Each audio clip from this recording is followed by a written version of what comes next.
Hi, I'm Dana. Welcome back to my channel. If you're new here, welcome. I hope you're all doing well. I am back for another reading of my book, 7 Years to Surrender, My Journey to Faith. I am on chapter 7 today, Pushing Boundaries. If you haven't watched the other videos, you can check those out in the description below. But yeah, I have been coming on reading my book chapter by chapter and giving the backstory of where I was when I was writing the book from my memory and trying to conceptualize where I was at the time of these experiences versus where I am now. So I hope you enjoy, and let's get started. One can understand the definition of a thing, but not have the capacity to grasp it truly. I understand what boundaries meant, but I didn't know how to live by them. Not in real life, not in my body, not in my choices. I subconsciously allowed myself to cross that invisible line when I lost my virginity. I didn't fully understand the impact of my decision, so I just gave in.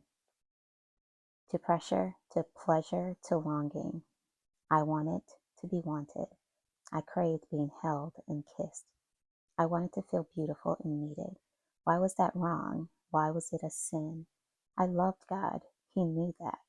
He knew my spirit was willing, but my flesh was weak. Matthew 26:41. I prayed, help me stop sinning.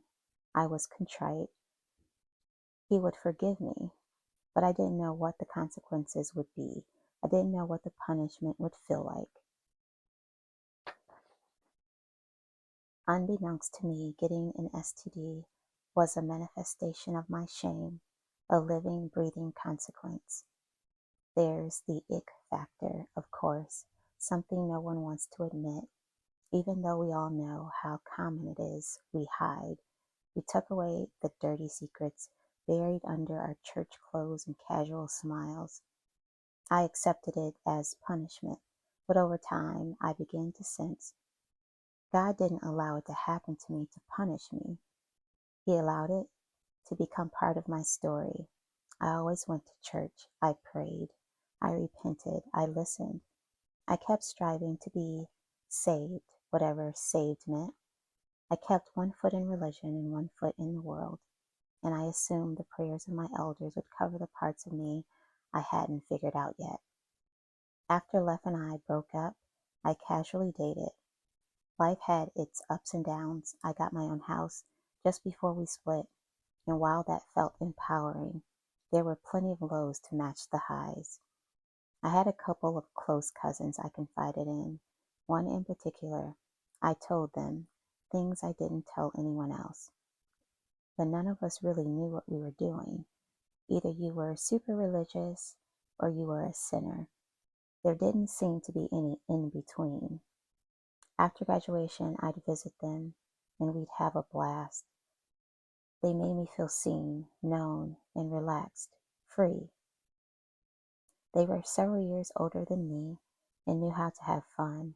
They lived without boundaries. They were the life of the party and didn't apologize for anything. And in time, I realized they were even willing to cross family boundaries. I once went to stay with my aunt, and they came to visit too. We drove around the city, grabbed food, talked, and laughed. They always made me feel like I could let my hair down. We'd always been affectionate. It never felt off until it did. My mom once told me be careful around them, but she never stopped me from seeing them when they visited. So I brushed it off thinking maybe she was just overprotective. But on one visit, something changed. Their touch lingered too long, too intimate, too much. I wasn't worldly wise, but I wasn't clueless. I knew enough to know this wasn't okay. They were family. Family was supposed to be safe. I tried to rationalize it. Maybe it was a fluke, a one-time mishap, a mistake. But then it happened again. They made it seem like it was perfectly normal, but I knew it wasn't.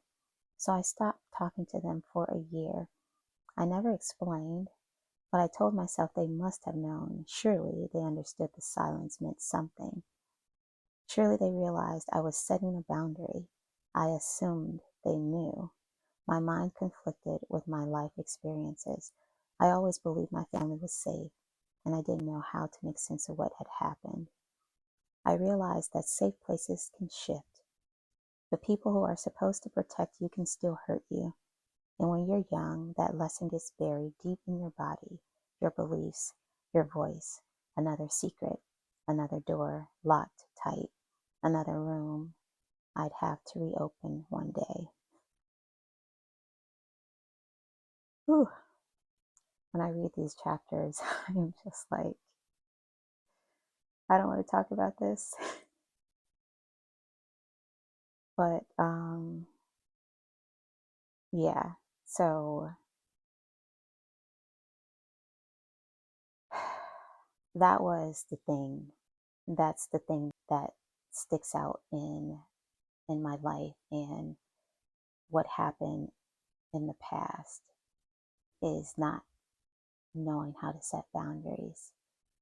And when you're young and you're religious, those things were just never discussed. It was, I don't know, for me, maybe it was just assumed.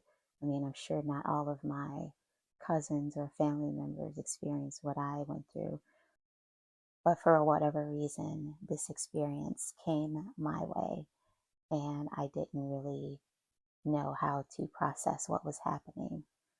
And even when I was dating the dentist, it was like I had already opened myself up to doing things that weren't, that didn't go along with my religious beliefs and my morals even. But even having morals, it was still like, how do you establish boundaries? Because I was close with a lot of my family members, it was hard to distinguish those lines, because we were just always we were always together. We were so loving, and this family member lived out of town, and so we would always go visit and just have a good time. Even when I got older and I could travel to see him by myself, I continued to, because it was a sense of freedom. I was doing things that I had never done. And so there was this sense that I wanted to experience things. And I was never like attracted to this person, but it was just, most women know that, like, if someone can make you laugh, if a man can make you laugh, like, that's a big thing. And it make you feel seen as a young, impressionable person, woman. Like, I was easily persuaded.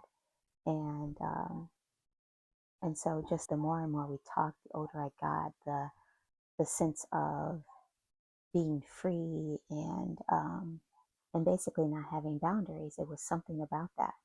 Just pushing, not that I wanted to push those limits, but it was just, there was nothing restricting me from doing what I wanted to do, if that makes sense.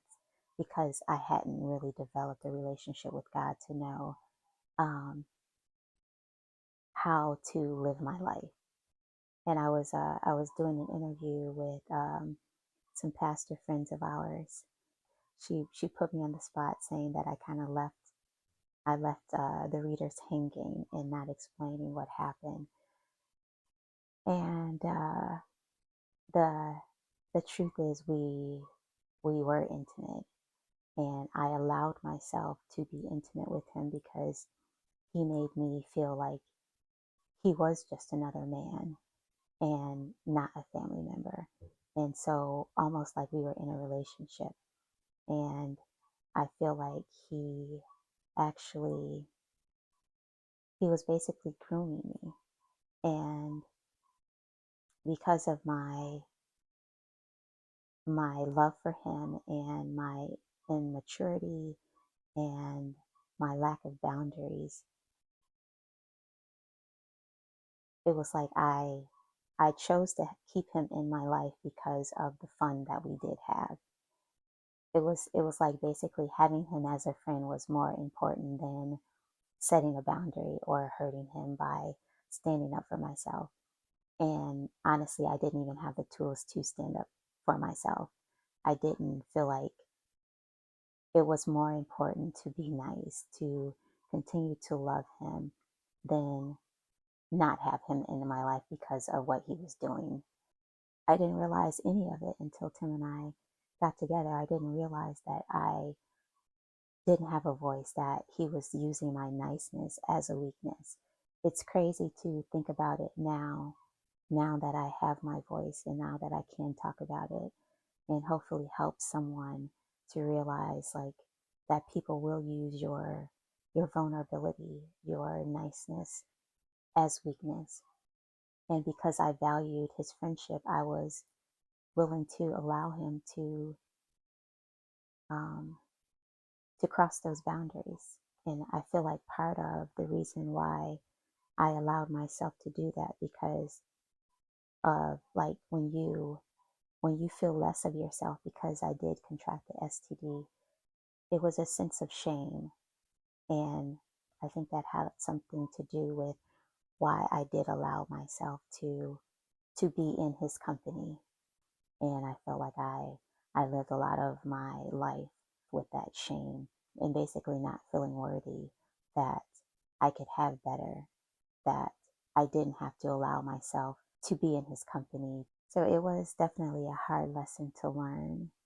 And especially as a church girl, when you don't feel like you can go and talk to anybody about these things and you just continue to live your life just not setting boundaries.